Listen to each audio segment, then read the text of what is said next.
Hello everyone, সবাই কেমন আছো? আমি শিল্পা আবারও চলে এলাম তোমাদের সঙ্গে ছোট্ট একটা ব্লগ শেয়ার করতে। দিনটি ছিল আমার এক স্টুডেন্ট মনিকা মানে টুলির জন্মদিন। আর সকালবেলা পূজাকেও ফোন করে দিয়েছিলাম যে বিকেলবেলা আসবি, দুজন মিলে একসঙ্গে যাব ওকে একটা ছোট্ট সারপ্রাইজ দিতে। যাই হোক, নিউ মার্কেট থেকে আমি কেকটা নিয়ে নিয়েছি আর হাই রোডে এসে পূজার সঙ্গে দেখা হলো। তারপর দুজন মিলে একসঙ্গে চলে গেলাম শ্রীশ্যামে ওর জন্য একটা গিফট কিনতে।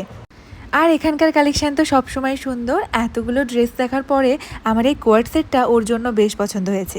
বেশ সুন্দর গলায় হাতে কাজ করা ছিল। বাজার করতে করতেই মাথায় এলো ওর বাড়িতে তো আমরা যাচ্ছি ওকে না জানিয়ে। তারপর বাড়িতে গিয়ে দেখলাম ওরা কেউই নেই।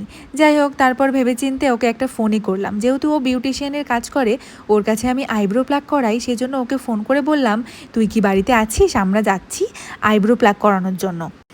আর ও যথারীতি বলল, আমরা তপন মন্দিরে ঘুরতে যাচ্ছি, 5 মিনিটের মতনই আছি, তুই তাড়াতাড়ি আসলে আয়। ভাগ্যিস ফোনটা করেছিলাম, না হলে তো আমরা আরও দেরি করে আসতাম, এসে পেতামই না। আর বাড়ির সামনে এসে দেখি ওর মা, কাকিমা, দিদি সবাই রেডি হয়ে আছে।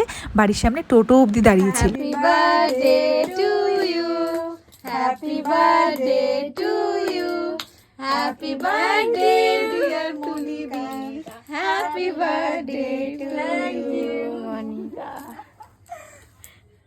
আর এইটুকু সময়ের মধ্যে আমরা কিন্তু বেশ মজা করে ফেলেছি। আর ওকে সারপ্রাইজ করে আমরা ভীষণ খুশি। আর এই যে হলো কণিকা আর মনিকা, দুই বোন। সবাই নিশ্চয়ই চেনো, যারা যারা চিনতে পারছো অবশ্যই কিন্তু কমেন্ট সেকশানে কমেন্ট করো। ওরা ভীষণ ভালো ক্রিয়েটার, ভীষণ ভালো ভালো রিলস বানায়, নিশ্চয়ই চেনো সবাই। আর দেখো, ও পরে রয়েছে রেড কালারের ড্রেস, আমিও আবার রেড কালারেরই কিনে নিয়ে চলে এসেছি। যাই হোক, অজান্তে কিনলে যেটা হয়ে থাকে।